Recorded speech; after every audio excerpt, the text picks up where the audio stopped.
আলহামদুলিল্লাহ, প্রত্যেক সপ্তাহে সপ্তাহ দরবারে পাকের মধ্যে এই মহান হাস্তির কদমের মধ্যে আমার আল্লাহ রব্বুল আলামিন দয়া করে, মায়া করে, স্নেহ করে দরবারের মধ্যে আসার, বসার, মাহফিল শোনার সুযোগ করে দিয়েছেন। সে শুকরিয়াতে একবার পড়ি আলহামদুলিল্লাহ। যেহেতু আমাদের অতি নিকটে কোরবানি চলে এসেছে, সেজন্য কিছু মাসাইল রয়েছে। অনেকগুলা মাসালার মধ্যে যেগুলা গুরুত্বপূর্ণ, যেগুলো একেবারে না জানলে হয় না, সেগুলো আপনাদের সামনে আমি উপস্থাপনা করব। আপনারা সবাই মনোযোগ সহকারে শুনবেন। আমি ধাপে ধাপে বলার চেষ্টা করব। আল্লাহ শোনার তৌফিক দান করুন, আমিন বলুন। সর্বপ্রথম যারা কোরবানি দাতা রয়েছেন, প্রথমত তাদের 6টি প্রস্তুতি নিতে হবে। কয়টি প্রস্তুতি? 6টি প্রস্তুতি নিতে হবে। তার মধ্যে 1 নাম্বার হলো আপনার আগে নিয়ত ঠিক করতে হবে। কি ঠিক করতে হবে? আগে নিয়ত শুদ্ধ করতে হবে। আপনার নিয়তের মধ্যে যদি কোনো রকম ঘাটতি থাকে, তাহলে আপনার কোরবানি কবুল হবে না। 2 নাম্বার হলো কোরবানি যে পশুটা রয়েছে, এটা অতি দামি থেকে, অতি বড় থেকে নিখুঁত হওয়াটা বেশি জরুরি। নিখুঁত হওয়াটা বেশি জরুরি। আপনার অতিরিক্ত বড় দরকার নাই, অতিরিক্ত দামির দরকার নাই। যে পশুটা ক্রয় করবেন, ওই পশুটা নিখুঁত কিনা, সুস্থ কিনা, সবল কিনা, সুন্দর কিনা, ওইটা দেখবেন। কারণ অসুস্থ, লেজ কাটা, খুরের মধ্যে সমস্যা, এ জাতীয় অসবল যে পশুগুলা ক্রয় করবেন, ওই পশু দ্বারা আপনার কোরবানি হবে না। 3 নাম্বার হলো শেয়ারের কোরবানি করার সময় যারা শেয়ারদার আছেন, আমরা তো একাউদি আবার শেয়ারও দিই। শেয়ারে যখন দিবেন তখন সবার নিয়ত একমাত্র আল্লাহ পাকের সন্তুষ্টির জন্য হতে হবে। যদি এখানে যদি কাফির থাকে, তাহলে আপনার কোরবানি হবে না। 4 নাম্বার, শেয়ারে কোরবানি করার সময় আপনার সাথে যারা শেয়ারদার থাকবে, আপনি জানেন তারা প্রকাশ্যে সুদ খায়, ঘুষ খায়, হারাম কাজের সাথে লিপ্ত থাকে, সেটা আপনি প্রকাশ্যে জানেন। ওইরকম ব্যক্তির সাথে শেয়ারে কোরবানি দিলে কোরবানি হবে না। কারণ সুদ খায়, ঘুষ খায়, সুদের টাকা দিয়ে যদি কোরবানির মধ্যে অংশগ্রহণ করে, ওই কোরবানি আল্লাহ পাকের কাছে কবুল হবে না। এবং আপনি দিবেন, আপনারটাও কি কবুল হবে না। কিন্তু আপনি সেটা পুরোপুরি শিওর না, আপনি সেটা জানেন না যে উনি সুদ খায় কিনা, ঘুষ খায় কিনা, ওটা আপনার জানা নাই, আপনি জানেন না বা আনুমানিক ভাবে বলতে পারতেছেন না, তাহলে আপনি কি করতে পারবেন? কোরবানি দিতে পারবেন। 5 নাম্বার, যারা করজের মধ্যে ডুবে আছেন, ঋণগ্রস্ত, আপনাদের উচিত হলো আগে করজটা কি করা, পরিশোধ করা। আপনি করজ না করে, আমাদের দেশে তো এখন কিস্তির টাকা না হয় কি করে, কোরবানি দেয়। এরকম কোরবানিকে আল্লাহ পাকের কাছে কি হবে না, কবুল হবে না। সুতরাং আপনি কোরবানি দেওয়ার চেয়ে যারা আপনার কাছে ঋণ পাবে, করজ পাবে, টাকা পাবে, আপনার উচিত আগে সেই করজটা কি করা, পরিশোধ করা। 6 নাম্বার, নির্ধারিত পশু ছাড়া কোরবানি করা যাবে না। এখন বলতে পারেন নির্ধারিত পশু কোনগুলা? যেমন 1 নম্বরে রয়েছে গরু, 2য় নম্বরে হচ্ছে মহিষ, 3য় নম্বরে হচ্ছে উট, 4র্থ নম্বরে ছাগল, 5ম নম্বরে ভেড়া, 6ষ্ঠ নম্বরে দুম্বা। এই 6টি পশু দ্বারা কোরবানি করতে হবে। এটার বাইরে যদি কোনো ধরনের গয়াল, বন্য প্রাণী, এগুলোতে যদি কোরবানি করেন, আপনার কোরবানি হবে না। কারণ এখানে বলা হয়েছে গৃহপালিত পশু দ্বারা কোরবানি করলে কোরবানি জায়েজ হবে। এখন অনেকে তো গয়ালও পালে, কিন্তু গয়ালগুলো পাললেও সেটা হলো বন্য প্রাণী, সে কারণে গয়াল দিয়ে কোরবানি দিলে কোরবানি হবে না। এখন প্রশ্ন, যারা কোরবানি দেন, কোরবানির সাথে আকিকাও দেওয়া হয়। কি দেওয়া হয়? আকিকা দেওয়া হয়। আকিকা দেওয়ার সময় আপনার যদি একটি ছেলে সন্তান হয়, আপনি যদি ছাগল দিয়ে যদি দেন, তাহলে আপনাকে ছাগল 2টা ক্রয় করতে হবে। কয়টা? 2টা, একটা কোরবানির জন্য আর একটা আকিকার জন্য। কারণ ছাগলের মধ্যে 1 নাম শরীক করা যায়, এর বেশি করা যায় না। আর আপনার যদি একটা ছেলে আপনি কোরবানি দিতে চান, একের সাথে আকিকাও দিতে চান, তাহলে আপনাকে যদি ছাগল কিনতে যদি সমস্যা হয়, তাহলে আপনাকে একটা গরু নিতে হবে। কিনতে হবে, গরু হোক, মহিষ হোক। তো সচরাচর বাংলাদেশে এভাবে নেওয়া হয় না, তো গরু হোক, মহিষ হোক, আপনাকে একাই নিতে হবে। ওইখানের মধ্যে একটা হবে কোরবানির অংশ, আরেকটা হবে আকিকার অংশ। কিন্তু আপনার গরুটা যখন জবাই করা হবে ওইখানে খুব কেয়ারফুলি থাকতে হবে যে হুজুর দ্বারা পশুটা জবাই করবেন উনি যখন আসবে আপনি ওনাকে বলতে হবে যে আমি কোরবানিও দিচ্ছি, সাথে সাথে কি দিচ্ছি, আকিকা দিচ্ছি। কারণ এখানে একটা গুরুত্বপূর্ণ একটা দোয়া আছে। কি আছে? পশু জবাই করার সময় নির্ধারিত একটা কি আছে, দোয়া আছে। তো যারা সংক্ষিপ্ত দোয়াটা জানে না সবাই বিসমিল্লাহ আল্লাহু আকবার বলে জবাই করে, কিন্তু এখানে একটা কি আছে, দোয়া আছে।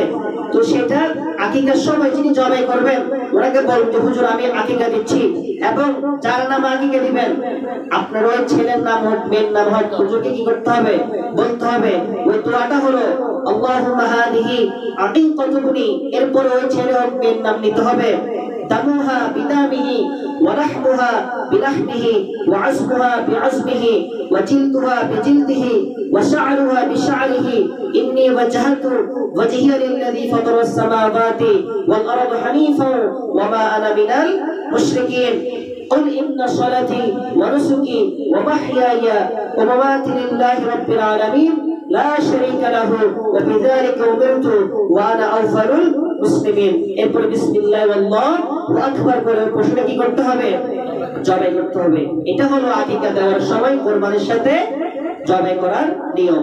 আপনাদের কাছে আমার একটু অনুরোধ থাকবে, নিজের পশু নিজে জবাই করলে সওয়াব, কিন্তু যেখানে যেখানে মহল্লার মধ্যে হুজুর দিবে ওই হুজুর দ্বারা জবাই করার চেষ্টা করবেন। কারণ ওনারা যেভাবে তরতিব সহকারে দোয়া পড়ে যেভাবে জবাই করবে সেভাবে আপনারা চাইলেও কি করতে পারবেন না, করতে পারবেন না। বিসমিল্লাহ আল্লাহু আকবার বলে করতে পারবেন, সমস্যা নাই। কিন্তু যখন আকিকার ব্যাপার আসবে তখন অবশ্যই যে হুজুর দিবে জবাই করার জন্য ওনাকে বলবেন, ওনাকে দিয়ে কি করতে হবে, জবাইটা করতে। কারণ এখানে একটা গুরুত্বপূর্ণ একটা কি আছে, দোয়া রয়েছে। আল্লাহ রাব্বুল আলামিন বোঝার তৌফিক দান করুন, আমিন বলুন। এখন যে পশুগুলো দিয়ে আপনারা কোরবানি দিবেন ওই পশুগুলার বয়স অবশ্যই আমাদের জানা দরকার আছে। আপনি যদি উট দিয়ে কোরবানি দিতে চান তাহলে উটের কমপক্ষে 5 বছর কি হতে হবে, বয়স হওয়া লাগবে। এর নিচে যদি হয় কোরবানি হবে না। যদি গরু বা মহিষ দিয়ে দিতে চান তাহলে কমপক্ষে কয় বছর, 2 বছর অবশ্যই কি হতে হবে। এর কম হলে আপনার কোরবানি কি হবে না। আর যদি ছাগল বা ভেড়া দুম্বা এ যাবতীয় যদি পশু দিয়ে কোরবানি দিতে চান তাহলে কমপক্ষে তাদের বয়স 1 বছর হতে হবে। কিন্তু 1 বছর থেকে কম ভেড়া হোক দুম্বা হোক ছাগল হোক কিন্তু দেখতে মনে হচ্ছে কি 1 বছর থেকে বেশি, অর্থাৎ মোটা তাজা বা বড়, মনে হচ্ছে যে 1 বছর হয়ে গেছে বা 1 বছর থেকে বড় লাগতেছে, কিন্তু বয়সে কি 1 বছর থেকে কম, কিন্তু দেখতে মনে হচ্ছে কি 1 বছর হয়েছে, ওইগুলো দিয়ে কি করতে পারবেন, কোরবানি দিতে পারবেন। এরপর আসুন গুরুত্বপূর্ণ মাসালা, কাদের উপরে কোরবানি ফরজ এবং ওয়াজিব। 4 প্রকার লোকের উপর কোরবানি দেওয়া ওয়াজিব। কয় প্রকার? 4 ধরনের। 1 নাম্বার, যার উপরে যাকাত ও ফরজ সদকায়ে ফিতরা দেওয়া কি ওয়াজিব, তার উপরে কি কোরবানি দেওয়া অবশ্যই ওয়াজিব। 2 নাম্বার, মান্নতকারীর জন্য আপনি কি করেছেন, মান্নত করেছেন, এবছর মান্নত করেছেন আমি আগামী বছর আমি একটা মান্নত করতেছি, আমার এই জিনিসটা হাসিল হলে আমি কি দিব, আল্লাহর নামে কোরবানি দিব। ওইরকম ব্যক্তির উপর কোরবানি দেওয়া কি কোরবানি তো ফরজ, কিন্তু ফরজ থেকে ওয়াজিব হচ্ছে কি বেশি শক্তিশালী, ওইটা আপনাকে বাধ্যতামূলক দিতে হবে। তো ওইরকম যদি মান্নত করে থাকেন তাহলে আপনার জন্য কি কোরবানি দেওয়া ওয়াজিব। 3 নাম্বার, আপনাকে কি ওসিয়ত করে গেছে, আপনার বাবা চলে যাওয়ার সময় বা আপনার বাবা দেশে নাই বাইরে থাকে বা অন্যান্য মানুষ আপনাকে ক্রয় করার জন্য টাকা দিয়ে গিয়েছে, ওসিয়ত করে গেছে যে আমার এই টাকা থেকে তুমি কি দিবা, কোরবানি দিবা। ওসিয়তকৃত কোন ব্যক্তি যদি ওসিয়ত করে যায় তাহলে কোরবানি দেওয়া তার জন্য কি, যার কাছে ওসিয়ত করে যাবে তার জন্য কি কোরবানি দেওয়া অবশ্যই ওয়াজিব। 4 নাম্বার, গরিব মানুষ, আপনার কাছে হয়তো 50,000 1 লাখ টাকা আছে, এটা কোনো বিষয় না, থাকতে পারে। আপনি বাজারে গিয়েছেন, গরুটা কিনে বিক্রি করবেন, কি করবেন, গরুটা কিনে বিক্রি করবেন, আপনি গরিব আপনার উপর কোরবানি কি হয় নাই, ফরজ হয় নাই, ওয়াজিব হয় নাই, কিন্তু আপনি ক্রয় করার সময় নিয়ত করে বসেছেন মনে মনে যে আমি এটা কোরবানি দিব, আমি এটা কি দিব, কোরবানি দিব, তখন আপনার উপর এটা অবশ্যই ওয়াজিব হয়ে যায়। আপনি এই পশুটা কি দিতে হবে, কোরবানি দিতে হবে। সংক্ষেপে গরিব কোরবানির নিয়তে যদি কোরবানি পশু ক্রয় করে অবশ্যই ওই পশুটা কোরবানি দেওয়ার জন্য অবশ্যই কি তার উপরে ওয়াজিব। কোরবানি কবুল হওয়ার জন্য দুটি শর্ত, অনেকগুলো শর্তের মধ্যে কয়টি শর্ত ইম্পর্টেন্ট, বেশি জরুরি দুটো শর্ত। সেটা হলো কোরবানি যখন দিবেন একমাত্র আমার আল্লাহ রাব্বুল আলামিনকে রাজি করার জন্য, খুশি করার জন্য দিতে হবে। দলিল কুল ইন্না সলাতি ওয়া নুসুকি ওয়া মাহইয়ায়া ওয়া মামাতি লিল্লাহি রাব্বিল আলামিন। আপনার কোরবানি, আপনার হজ, যাকাত, ফিতরা, নামাজ, রোজা, সিয়াম, সাধনা সবকিছু কার জন্য, একমাত্র আল্লাহ রাব্বুল আলামিনের জন্য হতে হবে। দুই নাম্বার, হালাল উপার্জনে, হালাল উপার্জনের টাকা দিয়ে কি দিতে হবে, কোরবানি দিতে হবে। আপনার সুদের টাকায়, ঘুষের টাকায়, হারামের টাকায়, অশ্লীল কাজের টাকায়, পরের হক মারার টাকায় দিয়ে যদি আপনি যে কোরবানি দেন, গোশত খেতে পারবেন, কিন্তু আপনার কোরবানি আল্লাহর দরবারে কি হবে না, কবুল হবে না। 3 নাম্বার ধারার মধ্যে রয়েছে 5টি কারণে কোরবানি মাকরুহ হয়। কোরবানি কি হয়, মাকরুহ হয়। মাকরুহ মানে মাঝামাঝি অবস্থায়, কবুল হয়েছে আবার হয় নাই, মাঝামাঝি অবস্থা কি হয়ে থাকে, স্থির হয়ে থাকে। তার মধ্যে 1 নাম্বার, কোরবানির পশু দ্বারা যদি কোনো কাজ করান, আপনি কোরবানির পশুটা এনেছেন, কারণ গরু দিয়ে অনেক সময় কাজ করা যায়, মাঠে ঘাটে বাড়ির মধ্যে কাজ করানো যায়। তো আপনি কোরবানির পশুটা যখন আনবেন, ওইটা দ্বারা যদি কোনো রকম কাজ করান, আপনার কোরবানিটা কি হবে, মাকরুহ হবে। 2 নাম্বার, অনেক সময় আমরা গায়ে গরু কিনি, বেরস না কিনে গায়ে গরু কিনি, শহরে হোক গ্রামে হোক যারা কিনে, তো অনেক সময় দেখা যাচ্ছে গায়ে গরুর মধ্যে দুধ থাকে, দোলানের মধ্যে কি থাকে, দুধ থাকে। ওই দুধ আপনি যদি দোয়ানোর পরে আপনি যদি নিজে খান, তাহলে সেটা কি হবে, কোরবানি মাকরুহ হবে। যদি দুধ থাকে দোয়ানোর পরে সেটা আপনি খেতে পারবেন না, আপনার ঘরে কেউ খেতে পারবে না, সেগুলো আপনাকে কি করে দিতে হবে, অন্যকে দিয়ে দিতে হবে, দান করে দিতে হবে। 3 নাম্বার, জানা সত্ত্বে আপনি দেখতেছেন এই গাই গরুটা প্রেগন্যান্সি অর্থাৎ গর্ভবতী অবস্থায়, সে গাই গরুটা আপনি দেখতেছেন বা আপনার অনুমান হচ্ছে আর পেটের মধ্যে কি আছে, বাচ্চা আছে, ওইরকম গরু দ্বারা যদি আপনি কোরবানি দেন, তাহলে আপনার কোরবানি কি হবে, মাকরুহ হবে।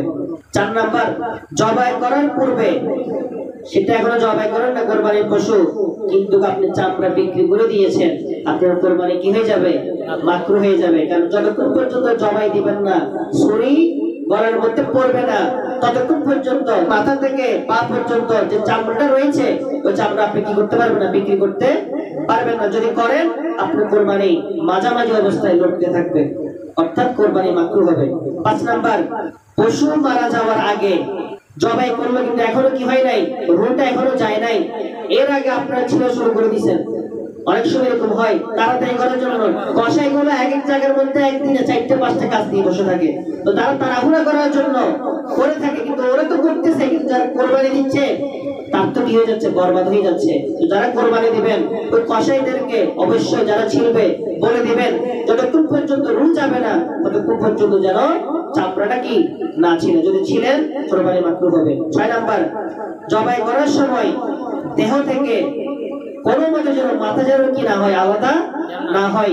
যিনি জবাই করবেন, যারা হাফেজগণরা, আলেমগণরা যারা জবাই করবেন, আপনাদের উপর আমার আহ্বান, জবাই করার সময় খুব কেয়ারফুলি জবাই করবেন, চুলটা যেন খুবই ধারালো হয় এবং কমপক্ষে 4টা রক যেন কি কাটা হয়, এবং খেয়াল রাখবেন কোনো মতে যেন শরীর থেকে মাথাটা যেন কি না হয়, আলাদা না হয়। যদি আলাদা হয়ে যায়, কোরবানি হবে কিন্তু কি হবে, মাকরুহ হবে। আল্লাহ রাব্বুল আলামিন আমাদেরকে বোঝার তৌফিক দান করুন, আমিন বলুন। এরপর আসুন, যে 6টি আমাদের জন্য পশু নির্ধারণ করা হয়েছে কোরবানি দেওয়ার জন্য, এগুলো তো হালাল। হালাল হওয়ার কারণে কি সবগুলো খেতে পারবো, সব খাওয়া যাবে, সব খাওয়া যাবে না। পশুর 7টি বস্তু খাওয়া একেবারে হারাম। কয়টি বস্তু, 7টি। তার মধ্যে 1 নাম্বার হলো প্রবাহিত রক্ত, অর্থাৎ জবাই করার পরে যে রক্ত বের হয়, ওই রক্ত খাওয়া কি হারাম। যদিও বা এটা কেউ খায় নাই, তারপরও মাসালার দিক থেকে বলে দিতে হচ্ছে। 2 নাম্বার লিঙ্গ খাওয়া যাবে না, হারাম। 3 নাম্বার এটা আবার ডাবলিওরা খায় বেশি, আমরা এটা খাই না। অন্ডকোষ, যেটা ছাগল হোক, বেড়া হোক, দুম্বা হোক, যে অন্ডকোষ রয়েছে সেটা খাওয়া যাবে না, এটা আমি দলিল দিচ্ছি, এটা খাওয়া কি হারাম। এরপরে 4 নাম্বার প্রস্রাবের থলি, যেটার মধ্যে প্রস্রাব কি থাকে, জমা থাকে, ওটা খাওয়া কি হারাম। এখন আমার প্রশ্ন হলো, যেটার মধ্যে প্রস্রাব জমা থাকে ওটা যদি হারাম হয়ে থাকে, যেটার ভিতরে মল জমা থাকে ওটা কি হালাল হবে? আমি ফারালের কথা বলছি, ভুলের কথা বলতেছি। যেটার ভিতরে প্রস্রাব জমা থাকে সেটা যদি হারাম হয়ে থাকে, তাহলে যেটার ভিতরে ময়লা জমা থাকে সেটা কি খাওয়া যাবে? সেটা অর্থাৎ বড়ি খাওয়া নিয়েও কি অনেক কি ইখতিলাফ রয়েছে।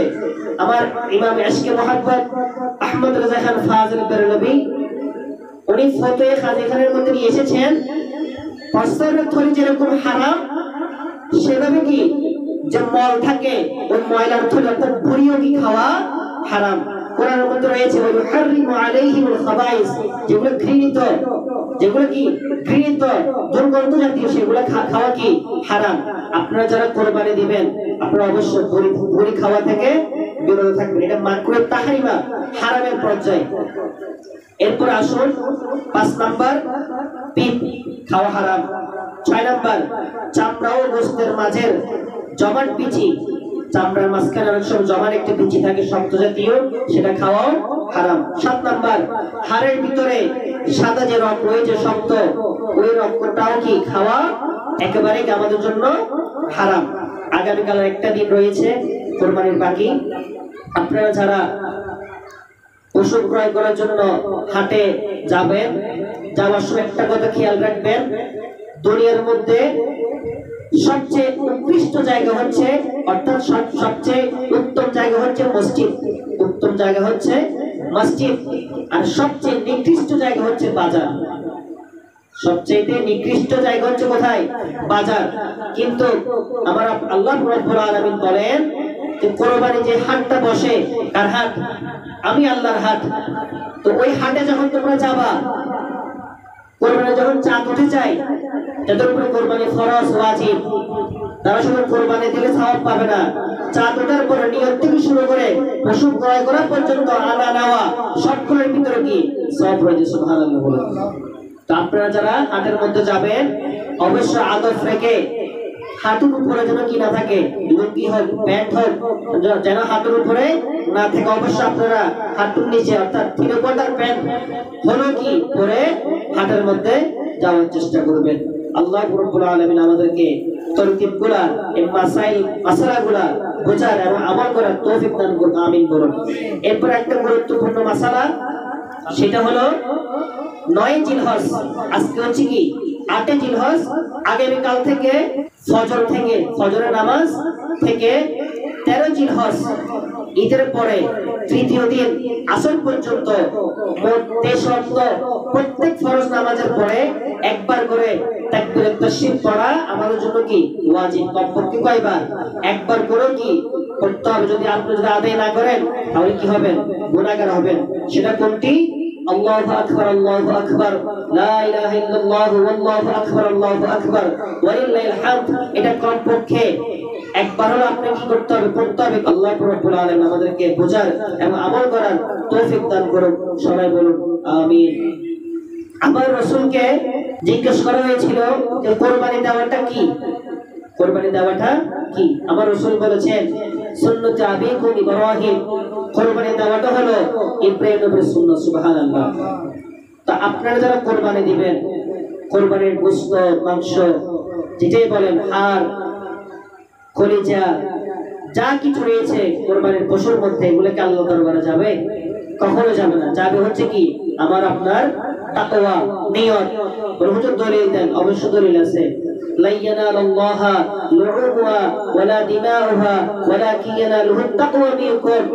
আপনার যদি নিয়ত, তাকওয়া, আকীদা যদি পরিশুদ্ধ থাকে, সহিশুদ্ধ থাকে, কুরবানির পশুরা যখন জবাই করবে, ওই প্রবাহিত রক্ত এক ফোঁটা মাটিতে পড়ার আগে আমি আপনার কুরবানি আল্লাহর দরবারে কি হয়ে যাবে? কবুল হয়ে যাবে। জোরে করুন সুবহানাল্লাহ।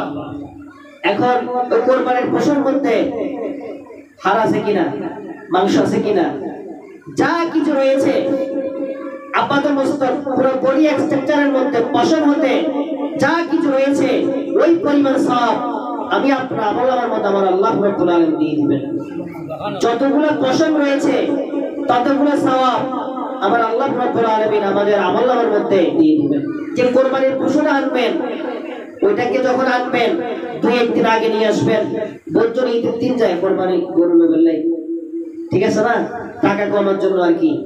আমার কথা হচ্ছে আপনি ওইটা তো লৌকিকতা হয়ে গেল, আপনার এই বছর সামর্থ্য কম, আপনি ছাগল দিয়ে দেন। কোরবানি দেওয়াটা যেটা ফরজ বা ওয়াজিব, আপনার কাছে এবছর কম আছে ওই শর্ত মতো আপনি কোরবানি দেন।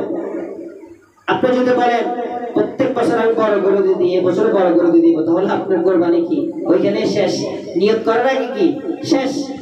তো এই জন্য কোরবানি গরুটা পশুটা 2-1 দিন আগে নিয়ে আসবেন, আদর যত্ন করে ভালোবাসা দিয়ে মহব্বত করে। কারণ আমার আল্লাহ তো গরু চাই নাই, কি চাই নাই, গরু চাই নাই, তুম্বা চাই নাই, বেড়া চাই নাই। আমার আল্লাহ চেয়েছেন কি মহব্বত, প্রেম, ভালোবাসা। সেজন্য তো কি ইসমাইল জবিউল্লাহকে ইব্রাহিম খলিলুল্লাহর হাতে কি দিতে চেয়েছিলেন, কোরবানি দিতে চেয়েছিলেন। আমার আল্লাহ চেয়েছেন আমার বন্ধু দেখি তার সন্তানের প্রতি মায়া বেশি নাকি আমি আল্লাহর প্রতি খব বেশি, জোর করে বলুন সুবহানাল্লাহ। তো সেই জায়গার মধ্যে ইব্রাহিম খলিলুল্লাহ ও ইসমাইল জবিউল্লাহ দুজনে কি আল্লাহর দরবারে কি একেবারে প্লাস, একেবারে এ প্লাস। তো সেই জন্য যারা কোরবানির পশু ক্রয় করবেন 2-1 দিন আগে নিয়ে আসবেন আদর যত্ন ভালোবাসা দিয়ে। এরপরে কি আল্লাহর নামে কোরবানি দেওয়ার চেষ্টা করবেন। মনে রাখবেন এই পশু দ্বারা কাল কিয়ামতের ময়দানে আপনার যদি সহি শুদ্ধভাবে হয় এই পশুটা ফুলসিরাতের সামনে আপনার জন্য দাঁড়িয়ে থাকবে, ওইটার মধ্যে বাহন করে আপনি ফুলসিরাত পার দিতে পারবেন। জোর করে সুবহানাল্লাহ। যাই হোক, আল্লাহ রাব্বুল আলামিন আজকের এই বয়ান তাকরীর দোয়া মাসালা মাসাইল আমাদেরকে বোঝার এবং আমল করার তৌফিক দান করুন। সবাই বলুন আমিন।